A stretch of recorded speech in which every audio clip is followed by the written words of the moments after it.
were absolutely astounded by the way this beer came out the first time we made it. You know, a beer from concept that was built and derived to be a real apple ale, if there was even such a thing.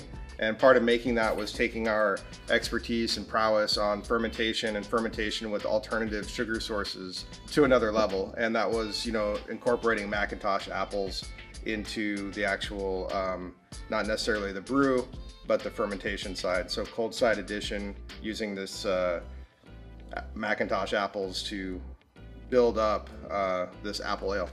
Just like the last batch, this was aged in Copper and King's apple brandy barrels, good friends of ours, and just some absolutely wonderful barrels that we believe to be really fantastic partners for our beer.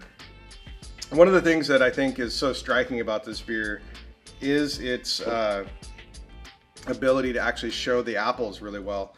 And that not only comes from the fermentation, but also aging in the apple brandy barrel itself.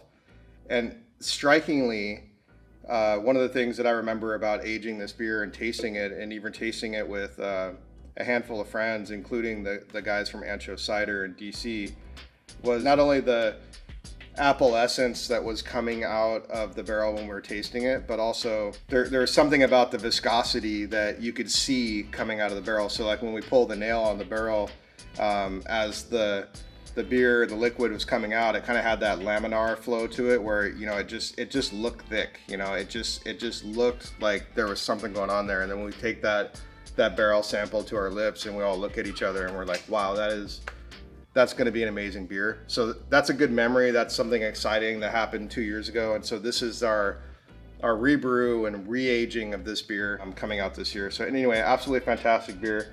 Fresh notes of apple on the nose, brandy character, and really without any kind of spicing at all. It's really like a fall classic beer. It has everything apple about it, and it feels like this is the right time to drink it. You know?